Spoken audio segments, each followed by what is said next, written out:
Israel Hezbollah దాడులకు ఈజిప్ట్లో జరిగే శాంతి చర్చలకు లింక్ ఉందా?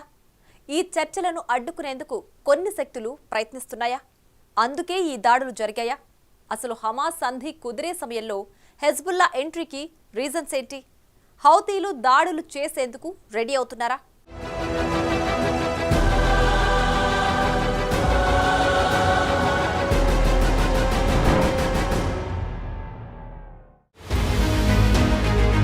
ఓవైపు చర్చలు, మరోవైపు పరస్పర దాడులు.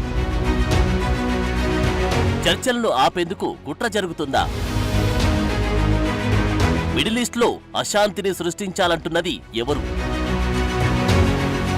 ముందే దాడులకు సిద్ధమై చర్చలకు వచ్చారా? నిజానికి గాజాలో హమాస్, ఇజ్రాయెల్ ఆర్మీ మధ్య జరుగుతున్న పోరులో వేలాది మంది అమాయక ప్రజలు సమిధలవుతున్నారు. సాధారణ ప్రజలను తమ రక్షణ కవచంలా మార్చుకుని హమాస్ ఆపరేట్ చేస్తోంది. వారిని ఎలాగైనా మట్టుబెట్టాలని ఇజ్రాయెల్ దూకుడుగా ముందుకు పోతుంది. వీరిద్దరి పంతానికి బలవుతున్నది మాత్రం అమాయక పౌరులే.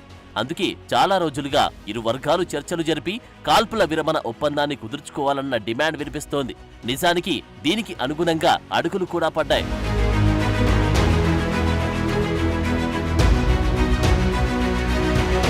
గాజాలో కాల్పుల విరమణకు హమాస్తో చర్చలకు ఓకే అని ఇప్పటికే ఇజ్రాయెల్ ప్రధాని బెంజమిన్ నెతన్యాహు ప్రకటించారు. దీనికి హమాస్ కూడా ఓకే అంది. ఈజిప్ట్ రాజధాని కైరో చర్చలకు వేదికైంది. అయితే గతంలో కూడా చర్చలు జరిగాయి, కానీ ఎలాంటి పరిష్కారం లేకుండానే ముగిశాయి. అయితే చర్చలు మాత్రం సానుకూలంగానే జరిగాయని ప్రకటించాయి. దాడులను ఆపేయడం, బందీలను విడుదల చేయడంపై చర్చలు జరిగాయి. అయితే కొత్త షరతులను అంగీకరించలేదని మాత్రం హమాస్ ప్రకటించింది.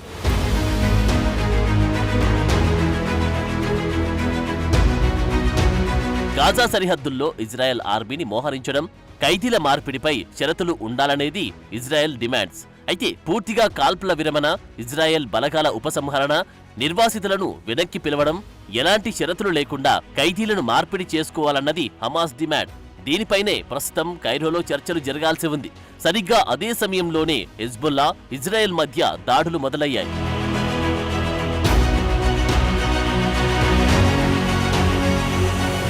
నిజానికి గాజాలో హమాస్, ఇజ్రాయెల్ మధ్య కొనసాగుతున్న మారణహోమానికి సరిగ్గా ఫుల్ స్టాప్ పడుతుందనుకున్న సమయంలో ఈ దాడులు ఎందుకు జరిగాయనేది ఇప్పుడు తేలాల్సి ఉంది. నిజానికి హమాస్, హెజ్బుల్లా రెండూ ఇరాన్ మద్దతిచ్చే సంస్థలే. ఈ రెండు కూడా ఇజ్రాయెల్ అస్తిత్వాన్ని గుర్తించేందుకు అసలు అంగీకరించడం లేదు.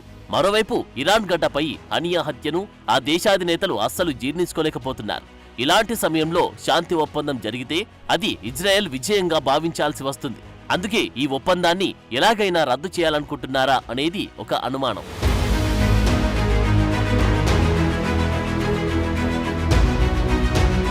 నిజానికి ఈ చర్చల్లో పాల్గొనేందుకు ఇజ్రాయెల్ కూడా అంత సుముఖంగా లేదని చెప్పాలి. కానీ గాజాలో రోజురోజుకు పెరుగుతున్న మృతుల సంఖ్యతో అమెరికాపై ఒత్తిడి పెరుగుతోంది. దీంతో ఆ దేశ అధ్యక్షుడు బైడెన్ ఇప్పటికే ఓపెన్ గా స్టేట్మెంట్ ఇచ్చారు. ఏది ఏమైనా ఇరు వర్గాల మధ్య కాల్పుల విరమణ ఒప్పందాన్ని కుదుర్చేందుకు ప్రయత్నిస్తామని. అందుకే ఇప్పుడు అమెరికా ఒత్తిడి చేయడంతోనే ఇజ్రాయెల్ ఈ చర్చల్లో పాల్గొంటున్నట్టు తెలుస్తోంది.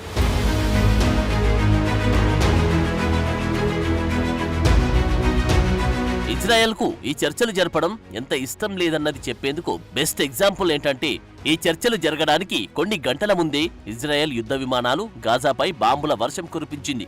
3 వేర్వేరు దాడుల్లో 36 మంది మరణించినట్టు తెలుస్తోంది.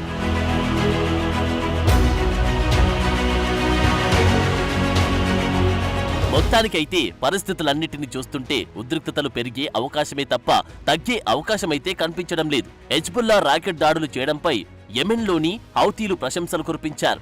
త్వరలో తాము కూడా ఇజ్రాయెల్పై దాడులు చేసేందుకు రెడీగా ఉన్నామని ప్రకటించారు. సో పరిస్థితి మరింత దిగజారే పరిస్థితులే కనిపిస్తున్నాయి.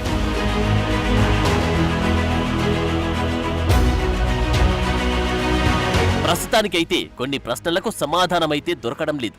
ఫస్ట్ ఫేజ్ దాడులు పూర్తయ్యాయని హెజ్బుల్లా చెబుతోంది. అంటే మరిన్ని దాడులు చేయబోతున్నారా?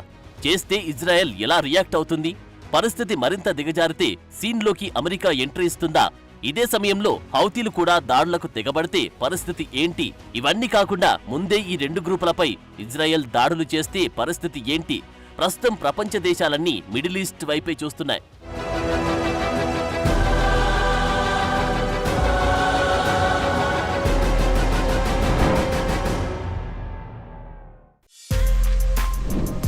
For more videos like this, subscribe Big TV channel.